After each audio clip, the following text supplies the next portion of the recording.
Booktube, it's Amy, and I'm back again reading from Holbrook Jackson's The Anatomy of Bibliomania.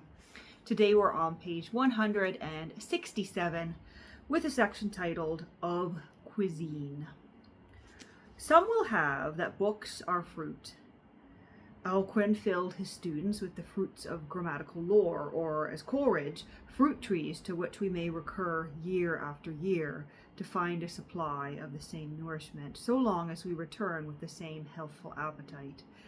And well they may, for the mouth of the bibliophile waters at the sight of them, even of a catalogue. The catalogue of the sale of his kinsman Sir Robert Gordon's library made Francis Jenkinson's mouth water. King James I visited Bodley Library in 1605. He looked at the well-stocked cases and said that although he had proofs of the fruits of ability of the university, he had never seen before the garden where those fruits were gathered. It was such a garden that our good Alcuin would have cultivated at Tours, where, being short of books of scholastic learning, he entreated Charlemagne to send into England for some of the books which were so much desired, and thus to transplant into France the flowers of Britain, that they may fruitify and perfume not only the garden at York, but also the paradise of Tours, so that they may say in the words of the song, "Let my beloved come into his garden and eat his pleasant fruit." Galileo compared the Orlando Foroso to a melon field, good in it, but not all good.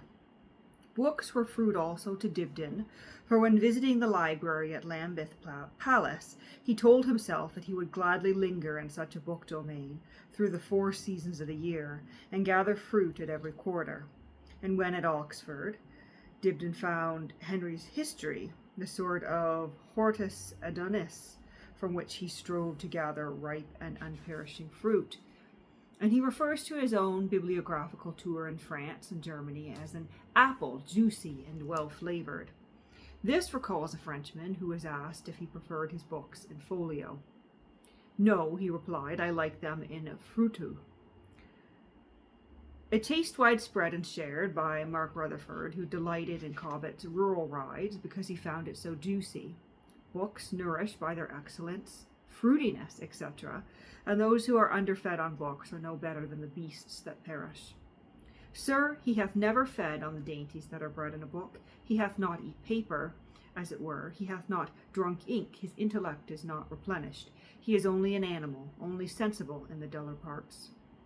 The miracle of books is a miracle of nourishment. He ate and drank the precious words. His spirit grew robust. It is not the quantity but the quality, and the herd is not unlike the belly in this respect. Or rather, the head is not unlike the belly in this respect, for if the belly listens to no precepts but demands and calls aloud, it is not, as Seneca discovered, and most authorities of today would agree, a troublesome creditor, demanding but a small amount, provided you give it what you ought, not what you can. So the head may be satisfied with a little, so long as it is good. In that renowned scriptorium of the Abbey of St. Martin's at Tours, Alcuin was asked, or rather he said that he dealt out the honey of the scriptures to some. Others he excited with the ancient wine of wisdom, and still others he filled with the fruits of grammatical learning. And Richard de Bury recounts how in his search for books abroad he entered the places where the mendicants had their convents, and found in their fardels and baskets not only crumbs falling from the master's tables for the dog, but the shew bread without the leaven, and the bread of angels, having in it all that is delicious. The garners of Joseph, full of corn, as well as the spoils of the Egyptians, and the very precious gifts which the Queen of Sheba brought to Solomon. The Psalms are the manna of the church, says Donne, like angels' food, contenting every man's delight, and agreeing to every man's taste. But for Eugenie de Guerin, good books are the manna of the people of God, the celestial food of souls on their journey to heaven. James Granger, the bibliocast, eagerly devoured Walpole's Anecdotes on Painting, and hoped by reading them over a second time to digest them. Thomas Gray told West in a letter, 27 VI 1742, that his life was like Henry IV's supper of hens, poulet à la broche, poulet en ragoût, poulet en hachis, poulet en fricasse, nothing but books with different sauces, poulet being chicken, so different chicken dishes, but with different sauces. Lord Byron supped full of horror in 2 cantos of darkness and dismay. Machiavelli bragged that when he passed into his study, he fed upon the food which was his own, and for which he was born.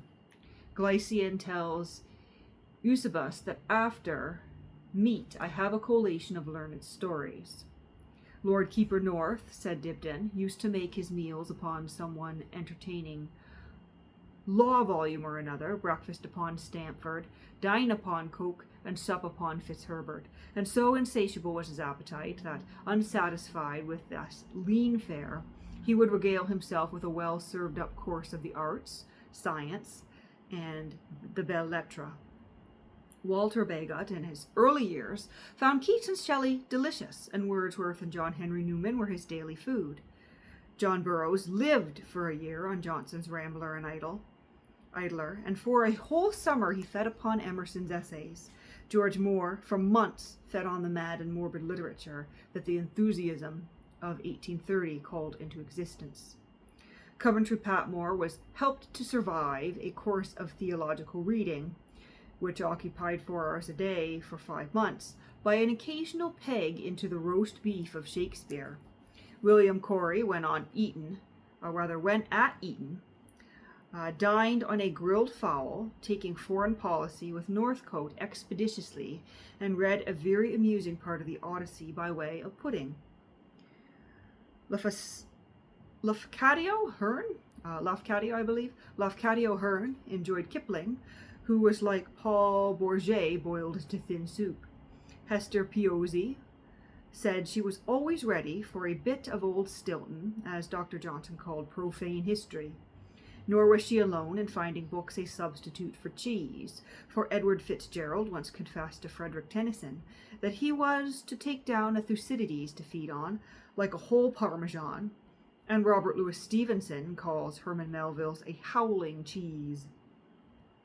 Behold the heir apparent of the ducal coronet, sedulously sitting down to master volumes, exclaims Dibdin. His morning tiffin is alternately Alain and Thomas Magister, his petit souper, Porphyrius and Terentius Morris, while Sidonius Apollinarius, Manlius, and Mercurius Trismegistus he has in sundry little pocket editions, wherewith he delights himself as he wanders along the buttercupped meadows. John Donne was a devout member of the Bibliophagy, dining off the scriptures with gusto.